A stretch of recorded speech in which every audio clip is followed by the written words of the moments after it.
আসসালামু আলাইকুম। ভিপি নূর যে অগ্নিঝরা বক্তব্যের কারণে বারবার আক্রমণের শিকার হয়, সে ভিপি নূর এবার ধোঁকা ছবির মান্নার রূপে ফিরে আসলো। ধোঁকা ছবিতে আপনারা দেখছেন যে মান্নার শর্ট টাইম মেমোরি লস হয়, আবার যখন কিছু সময়ের জন্য তার মেমোরি ফিরে আসে তখন কিন্তু তার মনে থাকে যে নায়িকাকে কারা কারা মারছিল, তাদেরকে মারতে হবে, প্রতিশোধ নিতে হবে। আর এই কারণে সে ঘরের দেওয়ালে তাদের ছবি টানায় রাখে, তাদের নাম্বার হাতে লেখা রাখে মনে থাকার জন্য। যখন মেমোরি ফিরে আসে তখনই সে প্রতিশোধ নেয়। তো ভিপিনুরও সেম কাহিনী। ভিপিনুরের শর্ট টাইম মেমোরি লস, যখন কিছু সময়ের জন্য তার মেমোরি ফিরে আসে তখনই সে বলে যে প্রতিশোধ নিতে হবে।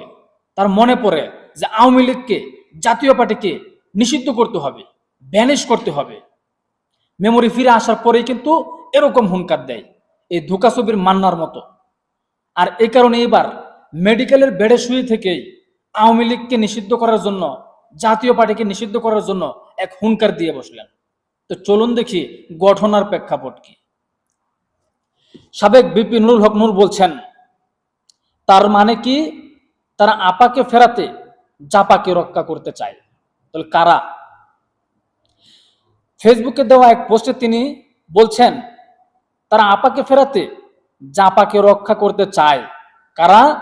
2009 থেকে 2025 সালের গুম, খুন, বর্বরতা ভুলে যাইয়েন না। ভারত ও লীগের জেটুদের চালু করা শব্দ মব মব করেন, কত এক বছরে উল্লেখযোগ্য মব কারা কোথায় করেছে, কয়টা করেছে, মানে গত এক বছরে কয়টা মব হয়েছে। কিন্তু বিপিনুরই কিন্তু বিভিন্ন সময় বলতো যে আপনারা বিভিন্ন জায়গায় মব করছেন, জাতীয় পার্টির কার্যালয়ে কেন মব করেন নাই, আপনারা তো টার্গেট করে দেখে দেখে মব করছেন। বিভিন্ন সময় বিভিন্ন জায়গায় মব হয়েছে, মব মব কিন্তু বিপিনুরই করতো, এখন আবার পোল্ট্রি নিয়ে নিচ্ছে।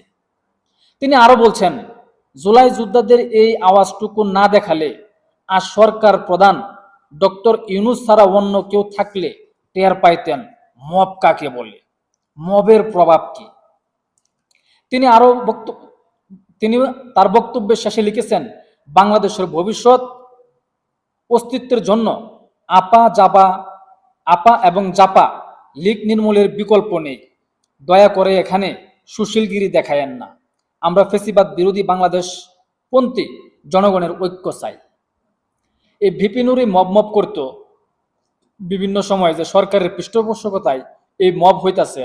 এখন বিপিনুরই বলতেছে যে সরকার প্রধান ডক্টর ইউনুস না হইলে তাইলে বুঝতে পারতেন মব কাকে বলে, মব কত প্রকার ও কি কি।